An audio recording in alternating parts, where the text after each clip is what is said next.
Welcome everybody to PR Tech Wednesdays.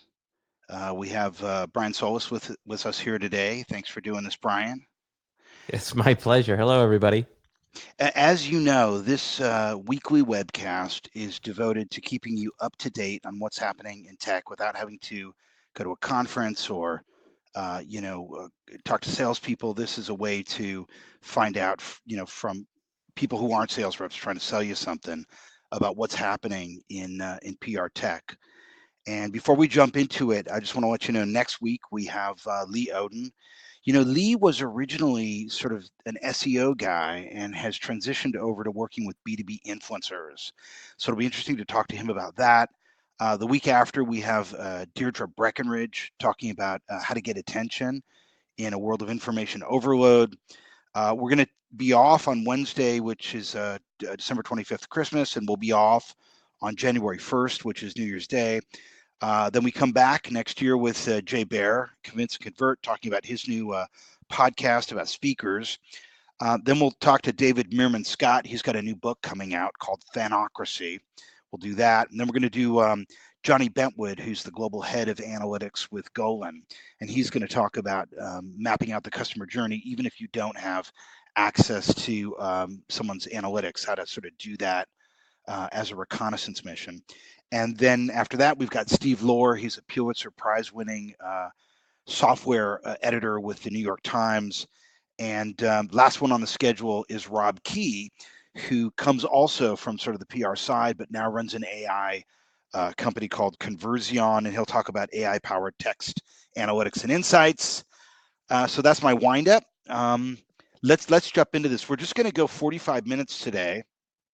And Brian, I mean, we've been friends for 20 years. I've watched you achieve so much in your career.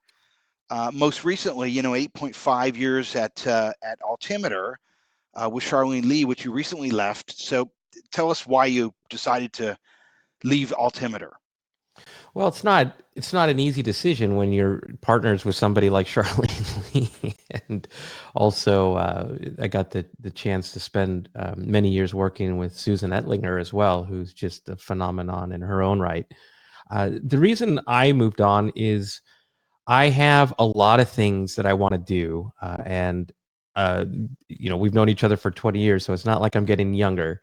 And I needed to pursue some of them, get them out of my system, and then settle down and focus on a few key things over time. And my last year has been spent really looking at, ironically, as an analyst, studying how disruptive technology impacts markets, but also as a digital anthropologist, to find myself disrupted by that technology, personally and professionally, my focus, my creativity. I spent the last year really focusing on how do I want to live my life in a world of constant distraction without giving this thing up or giving up all of the devices and technologies that actually can also benefit us. So coming out of that experience was a book, which I hope you read. It's called Life Scale. But also was a new mental mindset, a new emotional mindset to say, if I'm going to live my life with much more purpose and intention, to be more present in key moments, then what are those moments going to be? And I've now decided to get a little bit more back into technology, a little bit more towards the left side of the bell curve of disruption and adoption, to focus on that research that helps businesses make decisions about innovation and digital transformation, and also maybe influence those technology disruptors through my work to have a more positive market and also user impact. So, I'm thinking back, when social media first appeared, and we were really excited about it. And we were kind of cheerleaders. We celebrated it as sort of this democratizing force. And I don't think any of us predicted that, social news feeds would wind up using these algorithms that would insulate us from opposing viewpoints as a way of sustaining our attention to be sold to advertisers and essentially stoke political division. Or I mean, I certainly never predicted that evil geniuses would create these troll farms that would game the system. So I guess, now we're on sort of the precipice, the top of the hype cycle with respect to artificial intelligence. Should we be a bit more skeptical this time? Do you mean in terms of the technology itself, or in terms of the ultimate experience as a result of it? In terms of how this technology affects our lives. I mean, Mm. you started off by saying constant distractions had sort of left you feeling sort of empty and looking for how you were going to balance a life with purpose and intention against, having access to constant information streams. So I guess if we put that aside for a minute, because I do want to talk about that as well, but let's start with artificial intelligence because everyone's so interested in it. Should we be scared? I mean, is what we've seen from social media and what its impact has been on mental health and political tolerance just really a sideshow for what we should expect from AI? It's just such a deep question, man. And we Hey, almost need like a you knew this conference. wasn't going to be light, man. You knew it. It's like almost like a conference dedicated to this whole subject. All right, let me just kind of break it down a little bit. There's a couple of things that are happening before I want to get into AI, and one is sort of personal accountability, and the other one is literacy. The challenge and the reason why these current algorithms are so effective, and let's keep in mind that they are powered by, in many ways, machine learning, which is a subset of sort of the AI as we think about it. This is already in play right now, and essentially how they work is that they are, for better or for worse, aligning content and also advertising around what those algorithms believe to be as important to us, right? And the reason why they're important to us is because they stoke and they plug it directly into, one, our cognitive biases, two, our said or unsaid weaknesses or vulnerabilities is probably a better way to put it, and three, they create engagement and activity around those two things because they're incredibly emotional and they're charged. And so the more that you're engaging with that, the more you're sharing, and the more you're sharing, you're getting you're getting people to share back with you, and that's all data. And that data is and also time, and that data is so valuable. So we should actually be scared right now that that's how this works, is that essentially our own biases and vulnerabilities are working against us, but they make us feel like we're actually much more in control, that we're actually much more confident, and that our strengths are actually great.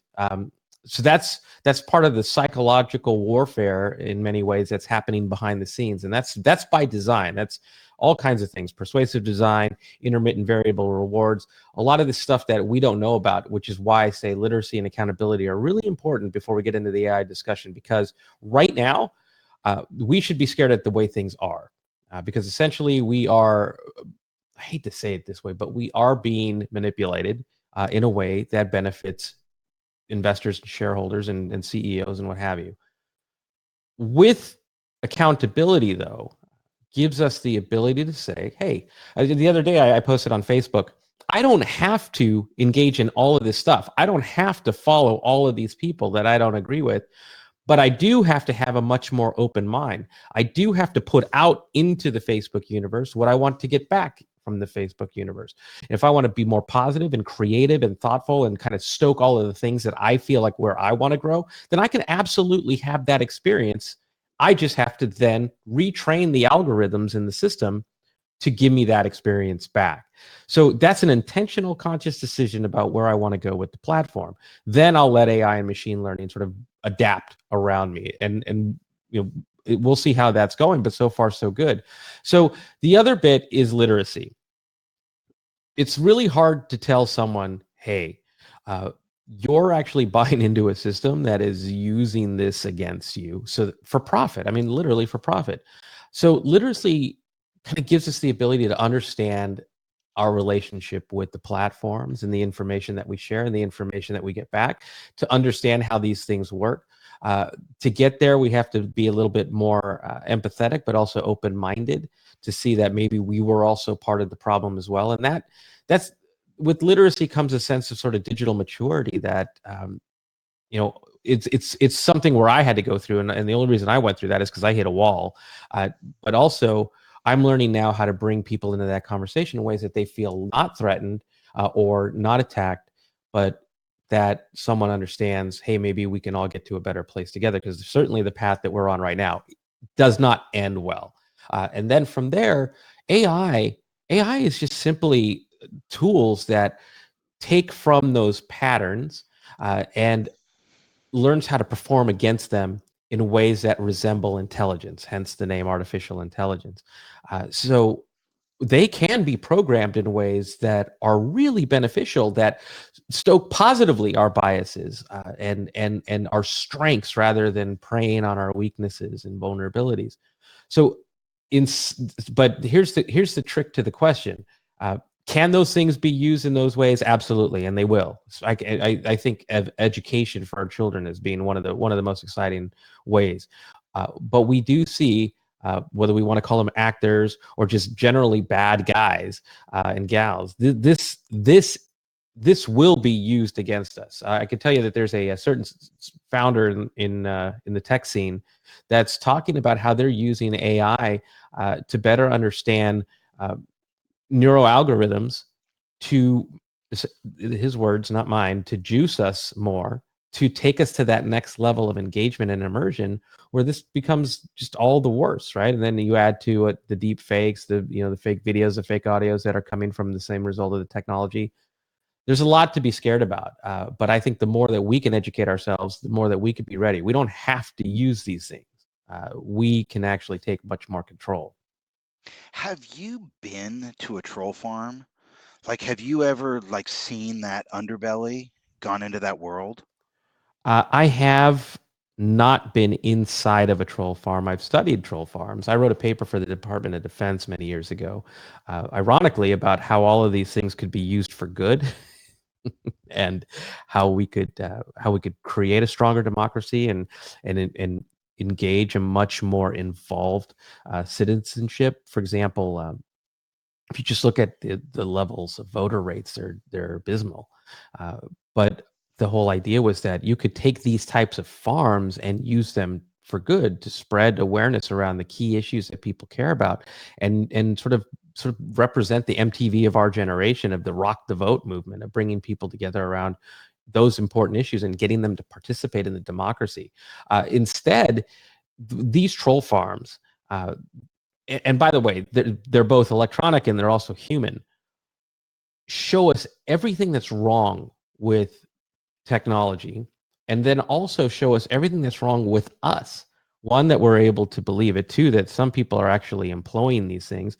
But three, even some of our kids are using, let's just say, different types of farms to buy more followers and to buy more likes so that they can show to their friends that they're much more popular. So this whole thing is so deep rooted in sociology and anthropology and psychology that I think we got too far too fast, and we haven't taken enough steps even to recognize the problem, let alone kind of thinking about the future of it.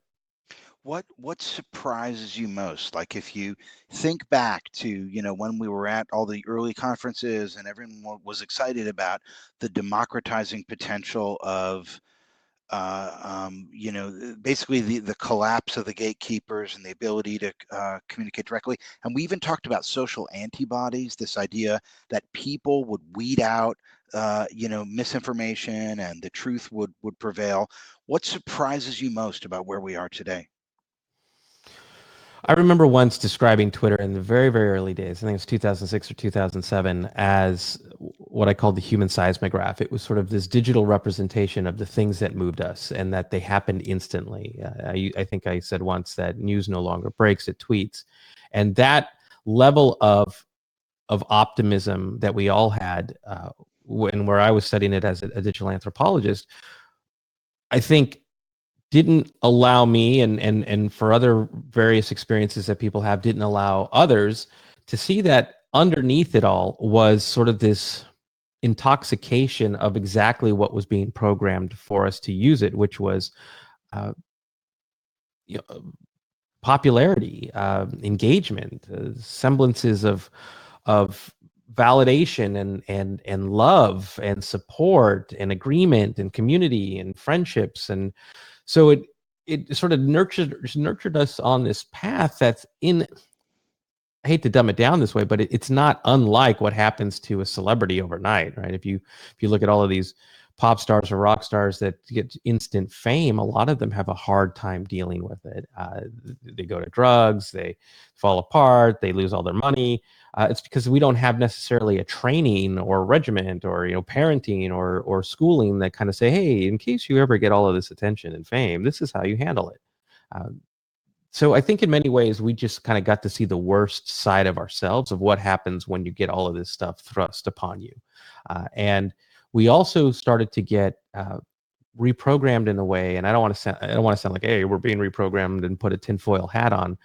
I mean, reprogrammed like from a neuroplasticity standpoint, right? So the more that you grab this, and the more that you're doing this, and the more that you're doing this, and the more tabs that you have open, the more that you're learning to do all of these things all the time. And some call it multitasking, but essentially what's happening, it's task switching. And so that expends neurochemicals as you move from one thing to another. It fills your body with all kinds of different things like serotonin or oxytocin or dopamine as you're jumping to it. And so your body kind of learns how to crave that, and your brain literally rewires itself as this becomes your new norm. So let's just give it the benefit of the doubt that a lot of us jumped into this in 2006, right? That's a 14, 15 years of slow but gradual change. And so now we're waking up to the 2016 election. Now we're waking up to the 2020 election. Now we're waking up to troll farms and all of these things that on the surface sound bad, and they are bad, but in many ways, we sort of allowed it to happen from that slow trickle effect, that slow eventual movement, where we were part of the problem, that we just let it happen. And also we sort of enjoyed it along the way. I remember, when I was in college, actually enjoying research. I mean, the idea of finding something on microfiche from a 1920s newspaper, I felt like I was discovering something, and there was effort involved, and it was exciting for me as a student. I was talking to my nephew's girlfriend over the holidays, and I said, gosh, it's so easy for you guys today. I mean, I used to have to, get the microfiche, and now you just go to Google. And she said to me, she said, yeah, but there's so much information out there, and most of it's not credible. So, you were able to get the microfiche. At least there was some sort of journalistic filter that told you it was credible. Now we have to figure out what's credible ourselves. And also, the broadcast news media is not impervious to what the social networks have learned. They're doing the same thing to boost their ratings and their advertising rate. So we're sort of living in this post-truth age where finding credible sources is like finding a needle in a haystack. So on a much more practical level, for the public relations and corporate communications people who are on this call, what risks and opportunities does this environment create for corporate communicators and public relations professionals? You have a couple different sides to that conversation that I'd love to explore. Let's look at Brad Pascal for a moment. He's the one heading up, for the most part, the digital communication strategy and the digital advertising and marketing strategy for Trump. And I always say that if you want to learn how to micro target people in ways that are good, you could learn a lot from Brad and Trump. They've absolutely mastered social media. I've written, I used to call it the interest graph back in the day. I've written research about how to positively connect and deliver value to people, because you can learn and reach them in so many personal ways. So to that point, what's happening today is that there is not just an erosion of truth, there's actually a delineation of what truth actually means. And I think that's the scariest part about it, is that we're seeing your truth and my truth. We're seeing journalists absolutely shredded because they're trying to tell the story in the way that a journalist tells a story, and very powerful people who don't like those stories discredit it. And over time, you start to question it. That is teaching people that there's money and attention in that chaos. And so they're taking this playbook and they're sowing that chaos across the board because it reaps great rewards, at least for right now. And that's what I worry about. And I know many people, including myself. What's an example of that? I just want to make sure I understand. What's an example of that? Okay, so for example, there's a really wonderful profile. I can't remember who wrote it, but I'm sure you can Google it, around fake news sites and how this particular fake news baron, digital baron, if you will, was tracked down to his Southern California home. He wanted to find out about, this reporter wanted to find out about the origin story of essentially one of the most pivotal disinformation stories that led to a lot of people believing that the Democrats and Hillary Clinton in particular were in cahoots over a lot of stuff and emails and servers, et cetera. And so this particular story that ran had, I can't even remember how many, millions and millions and millions of views and shares.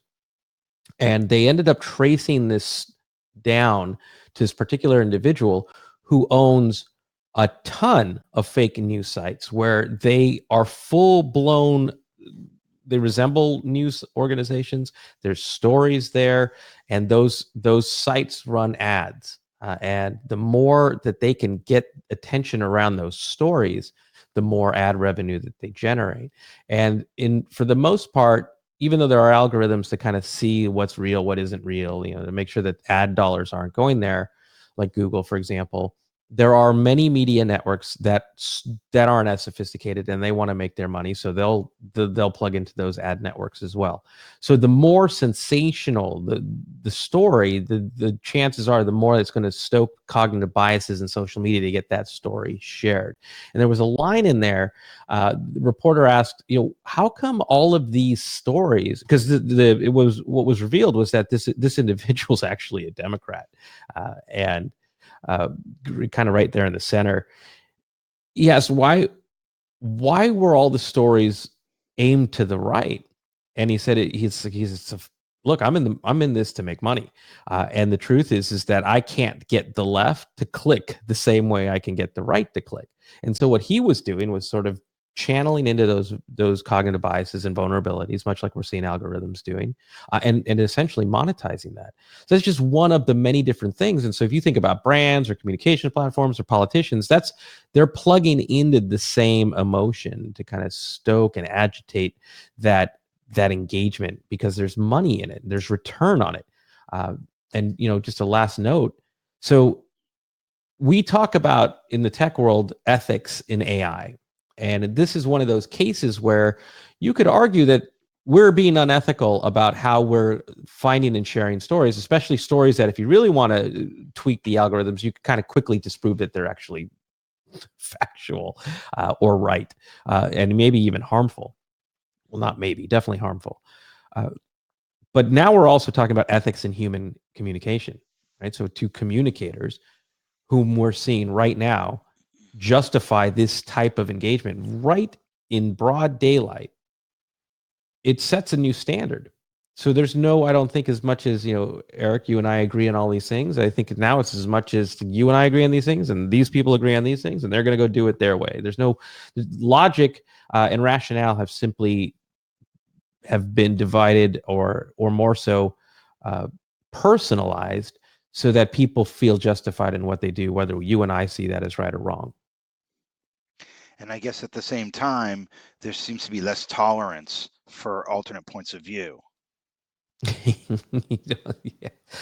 I laugh because it hurts. I think what technology has done is it's shown us the promise, but it's also sown so much discord because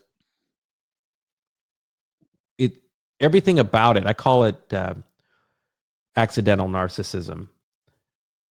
But that was just my nice way of essentially saying that everything we do online reinforces our beliefs. And there is no other point of view in that regard. There's no need to see or hear other points of view when you're constantly lauded with attention and validation and reinforcement, that trains and rewires every aspect of not only how you think, but how you communicate and how you move on. And, you and I remember the days of when you couldn't say anything negative about someone without using an anonymous handle online. And now you're just in plain view, people are calling out other people for things that just are disgusting. I think things that, for the most part, you still wouldn't say to real people in the real world. And when you do, thankfully, there's a cell phone to capture it and you get a nickname. But our online behavior is just disgusting. And it is in those people who are actually the ones that we might call disgusting in how they behave online would never see it that way. But I guess what is kind of nice, what you said earlier, this idea that, the algorithms are responding and giving us more of what we put out there. And so I thought, if you want more love on Facebook, I guess you put out more love on Facebook. And that, Right. I never thought of that before. That's really quite wise. Look, at the end of the day, I called it. I mean, look, this is all of my early work. And if you wanted to Google it, I talked about the human operating system, the human algorithm. I talked about how we, as human beings, at the end of the day, it's human beings on the other side of these connections. We control those algorithms if we want it. Instead, we've sort of become controlled by those algorithms. But it really is that simple. I mean, picture the Matrix. If you the third installment, if you actually liked it, I liked it. You think about the rebooting sequence that happens towards the end of the movie, where you're essentially to visualize it. It's not this clean in the movie, but you unplug the bad, you plug in the good, and it resets the system to make that the center. And that's a choice we have to make. We have a choice in who we want to follow, who we don't want to follow, what we want to share, and what we want to get back. And we nurture those relationships like we would in the real world to give and get. That's what the definition of a relationship is. It's mutual, beneficial value in being connected. That we're so caught up in all of this stuff that we feel like we can't unplug. So you get these extremes like, oh, well, delete Facebook or delete your accounts, delete the apps. And certainly that's one way to do it. But we live in a society where if you're disconnected, you're disconnected. And that could be good and that could be bad. But at the end of the day, there are good things happening in this world. We just have to find them and plug in them and share them. And if you don't get 1,000 likes because of it, then so be it. Take the likes you get because those are the likes that matter. Those are the connections that matter, and build from there. That's what I'm learning how to do. I've been relentlessly taking out the negative of my life because it has influenced my life. It's made me shorter and my temperament has changed. And I'm impatient. I've had to take control of this because I see it affecting me. And once you see it affect you, Eric, once you start to pay attention to what's happening to you and how you act around other people and what you share and what you don't share, you can't unsee it. And then once you can't unsee it, you can't change fast enough. Common Sense author Thomas Paine wrote, "A long habit of not thinking a thing wrong gives it a superficial appearance of being right." And innovation is all about change. Things are always changing. How can we help organizations shift from rigid processes and risk-averse cultures to agile, high-performance cultures of innovation? Man, got to use the clutch on a question shift like that. Wow, that's a big Dude, I've only question. got 14 minutes, baby. I got to get right into it. All right. Okay. This is a really important conversation. I'm doing a lot of really cool work with Jason Corman. He's the CEO of Gaping Void, and Gaping Void you might know from the incredible artwork of Hugh MacLeod.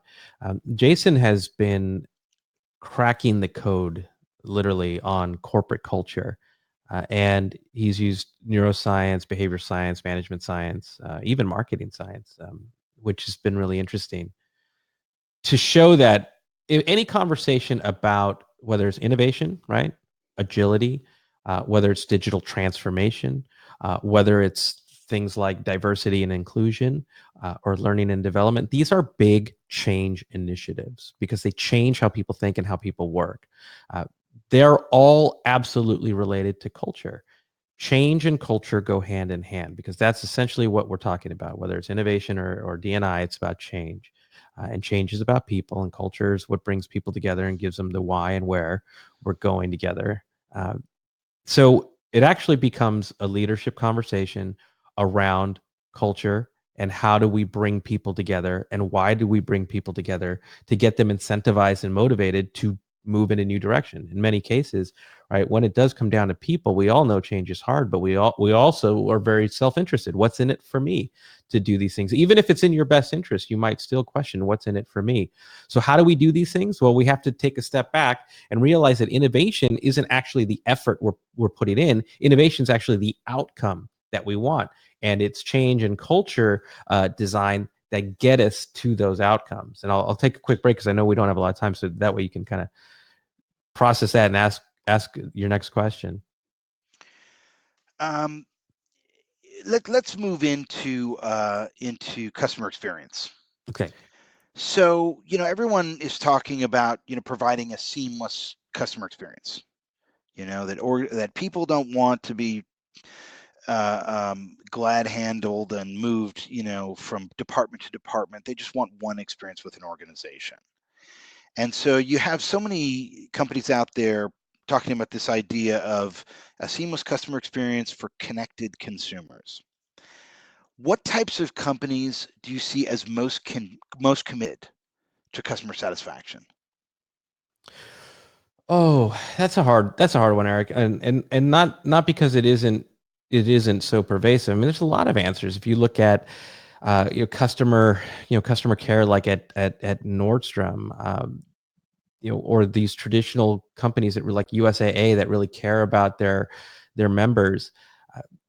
You also have, though, this digital native company that's coming up that understands the differences and the nuances between what a connected customer values and a traditional customer values, right? I think what they all share is they want great service. They want the semblance of personalization.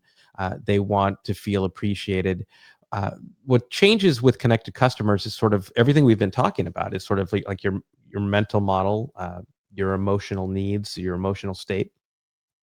In the connected world, when you go through the customer journey, it's actually very chaotic because it's so dynamic. It's full of a million different pieces. You don't know which pieces are good, which pieces to trust. You don't know which reviews or experiences to trust. There's a million different videos. There's a lot of stuff to go through. And so connected consumers will say in the journey that they actually feel stressed as they go through it, and that brands are not actually delivering much more intuitive or seamless or value add or intuitive customer experiences in each of those quick moments. So customer experience is everything, but I like to talk about it from the perspective of the customer. So when I talk about customer experience, I call it the customer's experience. And I add an apostrophe S in there because it changes the dynamic of the conversation. Because what's happening today is you have a lot of really amazing brands who really care about customers, but their actions don't show it in the digital realm as much as you'd imagine, right? I mean, just think about calling any company for customer service, and you have to get through an IVR system where you get frustrated because you just want to talk to a human being. And when you talk to a human being, it's like, oh my gosh, their metric is how quickly can they get you off the phone. So we have to just change everything to the customer's experience. What do they value? What do they want? What are they trying to do? What would they deem as valuable? And then design the journey, and more importantly, each touch point to be much more productive for them. And that changes everything, because if you go through the journey just specifically on a mobile phone, which 90% of journeys start that way, you'll see that it's just a mix of old and new and wannabe cool chatbots, etc., not taking into account sort of the humanity of how someone feels and what someone's trying to do in each touch point. So what I'm seeing, what I would suggest is that, growth-oriented companies, particularly network effect, growth-oriented companies, who are looking to dominate in a winner takes all or winner takes most market. These growth organizations that put acquisition before efficiency despite uncertainty. or user acquisition before efficiency despite uncertainty, usually provide access to live customer service reps to resolve issues that fall outside the standard buckets of their UI. But as they grow and they achieve mass market penetration, it tends to get tougher, to talk to reps as a way of controlling costs. They try to get the reps to process calls quicker, and it essentially frustrates the customer experience, particularly if you're the only game in town. So like I bought on Black Friday a new iPad. I bought the Apple Care through Amazon. It sold me 2 Apple Cares. It said 2 units. I figured that was 2 years. Everything else on Amazon you can return, but there's no option for that on app with the Apple Care, and there's no way to really do anything about it. So I imagine I'm going to eat the 4 years of Apple Care for a device that's got an 18-month lifespan. But could it be that customer experience is really just a growth marketing strategy? No, not at all. Customer experience is literally the customers. They own it, right? That at the end of the day, that's the difference. The customer experience is marketing. Customer experience is the experience people have and share. This is why we have to switch from things like Net Promoter Score and growth to things like CLV and sentiment, because CLV? Yeah, customer lifetime value. Because right now, the core amount of your customers are your most profitable.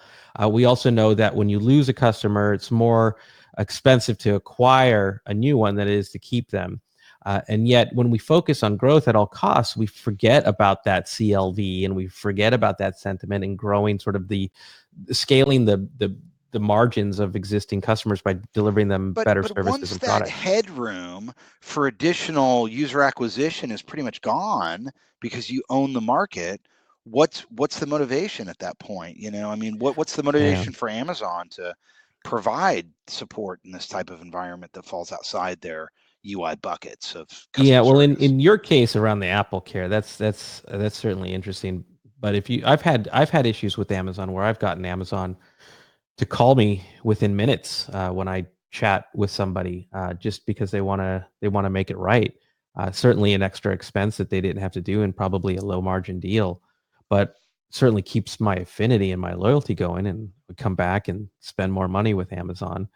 And I think that's really what it's about. It's the heart of the matter. Customer experience is the sum of all of the experiences a customer has with your business, not just in one moment, but all of the moments. And that, if you think about it, the word experience is essentially an emotional reaction to a moment.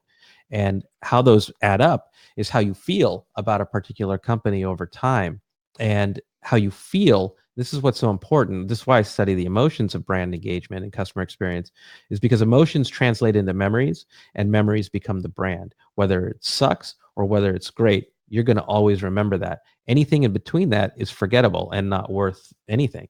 And that is why when I wrote my last book, X, The Experience When Business Meets Design, it was all about how do you design customer experiences that are evocative and memorable at every step of the way. And that starts at sales and through customer service, and also through loyalty programs.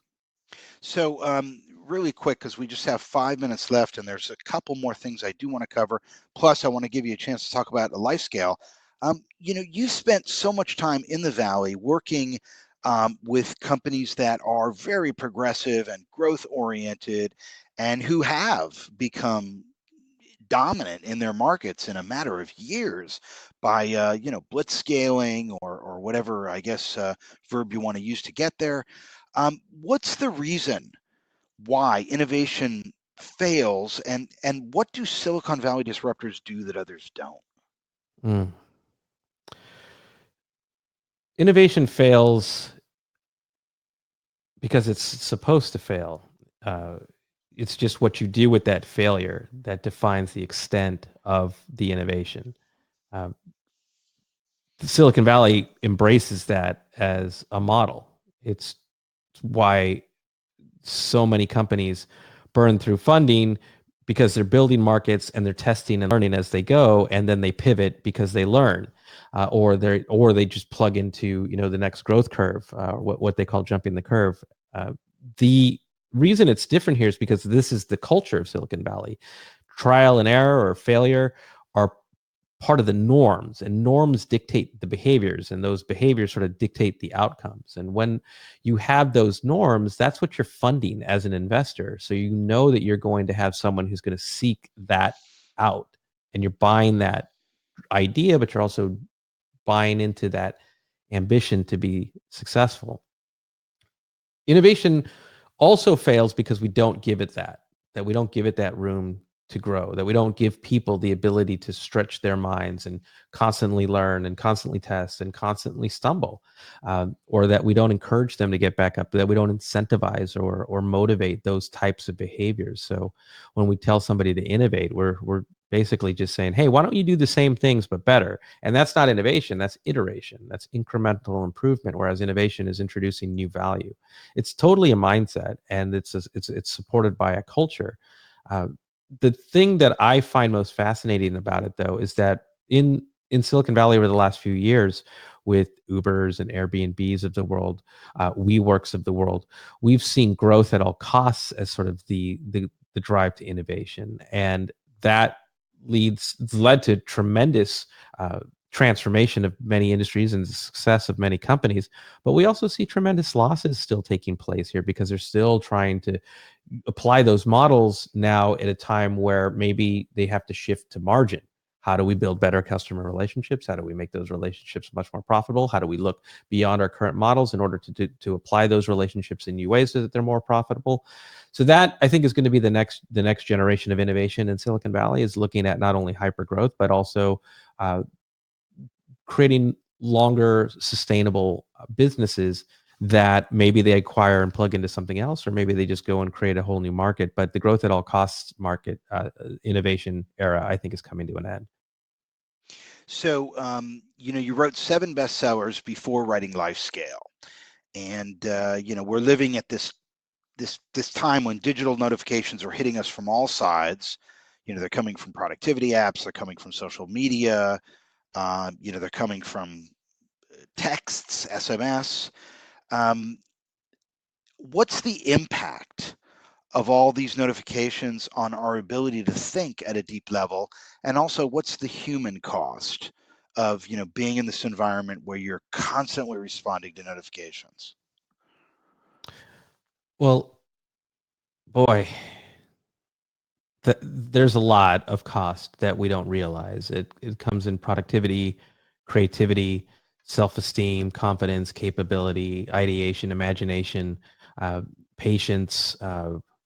Comes at the cost of our relationships, because we're not necessarily fully involved or fully immersed in those moments, and to make it the best of everyone involved.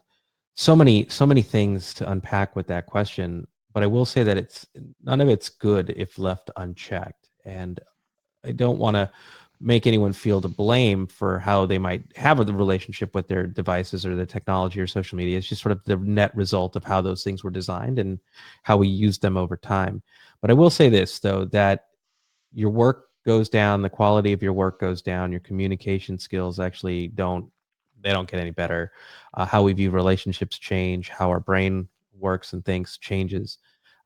In fact, the life scale journey became my way of trying to fix my own life, and not finding solutions out there beyond things like meditation or yoga or taking a walk in the woods or going to Burning Man or deleting apps or trying Calm or certain other productivity apps. Those things are all helpful, but really what you had to do is kind of get to the core of what changed us, and then where do we want to go, and then do those things intentionally to get there. And that requires building new habits, that requires building new mindsets, that actually requires us getting back to sort of our sense of values and purpose, and re-going through those exercises in this new world. And that the life scale journey was sort of the result of my own personal journey to fix my life. I still read the book all the time, because I'm still using technology, and I want to always stay intentional and stay on course. The book is that journey, but I also have my own personal life scale journey, because that journey is going to be different for everybody. But I also want to encourage, if you're watching this and you have a team of people, or if you're watching this and you're responsible for marketing too, or responsible for the experiences of customers, I want you to use this book and give it to all of your employees to not only get them to see and think differently about their own lives, but give them that empathy to think differently about what it means to be an employee with all of these distractions. Because you lose probably on average 2 hours a day at work or in potential work output. Customers feel that stress and that anxiety because of the relationship with their devices, and it's unsaid or it's unrecognized, but it affects how they shop. It affects how they make decisions. So giving employees and strategists and executives sort of this understanding of how we're changing as a result of this and how we get back on course. It's the same. You could take LifeScale and apply it to employee experience. You could take LifeScale and apply it to customer experience. And that's sort of the next generation where I'm taking the narrative of the book now, is actually trying to bring it into businesses so we can scale this story. So it's not just about individual transformation, but it's actually just putting people back at the center. Brian, thank you so much for taking the time to do this. The book is LifeScale. It is a terrific book about taking your eyes off of your feet and looking at the horizon. And yeah, can you give us can you bring it closer so we can see it? Just hold it stable for a sec because it's a little blurry. Great. Perfect. Available wherever fine books are sold. Brian, thanks so much for doing this. Thank you, Eric. Thank you, everybody. If you need anything, at Brian Solis or brian@briansolis.com. Great. And we'll see you next week with Lee Oden on B2B influencer marketing. Thanks so much, everybody. Goodbye.